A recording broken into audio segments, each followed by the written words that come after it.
दोस्तों स्टार्ट करते हैं। आज का हमारा टॉपिक कक्षा छठवीं के विद्यार्थियों के लिए रहेगा संस्कृत के अंदर पुरुष परिचय। संस्कृत में कितने पुरुष होते हैं, पुरुष क्या होता है, कैसे इसकी हम पहचान करते हैं, ये हमारा आज का टॉपिक रहेगा। बहुत ही सिंपल टॉपिक है। राजस्थान में जो कक्षा 6 के विद्यार्थी पहली बार संस्कृत पढ़ते हैं उनके लिए हम सबसे छोटा टॉपिक ले पुरुष परिचय।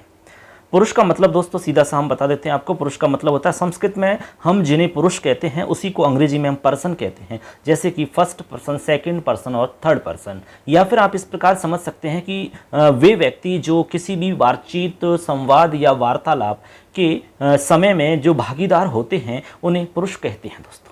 ठीक है, जब कोई बातचीत कर रहा है तो उस बीच में जितने भी लोग भागीदार होंगे वो सारे के सारे पुरुष होंगे।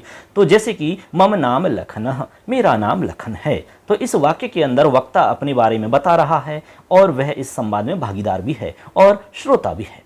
ठीक है, इस प्रकार ये तो हो गया कि पुरुष क्या होता है। तो पुरुष समझ गए, जब भी आप बातचीत कर रहे हैं 4-5 मिलकर, कितने भी लोग मिलकर के बातचीत कर रहे हैं तो वहां पर जितने भी लोग भागीदार हैं वो पुरुष कहलाते हैं। अब इनकी पुरुष की पहचान होती है कि संस्कृत के अंदर 3 पुरुष होते हैं दोस्तों। ठीक है, संस्कृत में 3 पुरुष होते हैं, प्रथम पुरुष, मध्यम पुरुष और उत्तम पुरुष। सबसे पहले है प्रथम पुरुष। प्रथम पुरुष में आता है स, तौ, ते। स का मतलब वह, तौ यानी वे दोनों, ते यानी वे सब। त्वम, युवाम, यूयम, ये है मध्यम पुरुष। मध्यम पुरुष में त्वम यानी तुम, युवाम यानी तुम दोनों, यूयम यानी तुम सब। उत्तम पुरुष में होता है अहम, आवाम, वयम। अहम यानी मैं, आवाम यानी हम दोनों, वयम यानी हम सब। तो ये तो आपके पुरुष हो गए। अब इसको हम किस प्रकार से वाक्य में प्रयोग करके हम आपको बता देते हैं। जैसे कि स तौ ते, यानी कि सह पठती, वह पढ़ता है, तौ पठत, वे दोनों पढ़ते हैं, ते पठन्ति, वे सब पढ़ते हैं।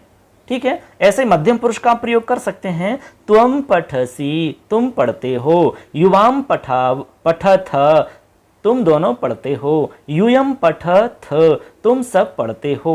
उसी प्रकार से आप कह सकते हो उत्तम पुरुष के लिए अहम पठामी, मैं पढ़ता हूँ, आवाम पठावह, हम दोनों पढ़ते हैं, हम पठामह, हम सब पढ़ते हैं। तो ये इस प्रकार हम प्रयोग कर दिया हमने। तो आप दोस्तों समझ गए होंगे कि पुरुष क्या होता है। तो संस्कृत के अंदर 3 पुरुष होते हैं और जिसमें आपको ध्यान रखना है, प्रथम पुरुष को अन्य पुरुष के नाम से भी जानते हैं। तो आपको ध्यान, जब भी किसी भी प्रकार की बातचीत की जाती है तो वहाँ पर एक व्यक्ति बातचीत करने वाला होता है, एक व्यक्ति सुनने वाला होता है और एक वो होता है जिसके विषय में बातचीत की जाती है या वार्तालाप किया जाता है। इस प्रकार से वहाँ पर 3 व्यक्ति मौजूद रहते हैं। वो प्रथम पुरुष होता है जिसके विषय में बात की जाती है। ठीक है, और मैं जो होता है, स्वयं जो होता है वो उत्तम पुरुष होता है और तुम जो होते हो वो मध्यम पुरुष होते हो। तो ये था दोस्तों। धन्यवाद सबके लिए। जय हिंद, जय तु भारतम, जय तु संस्कृत।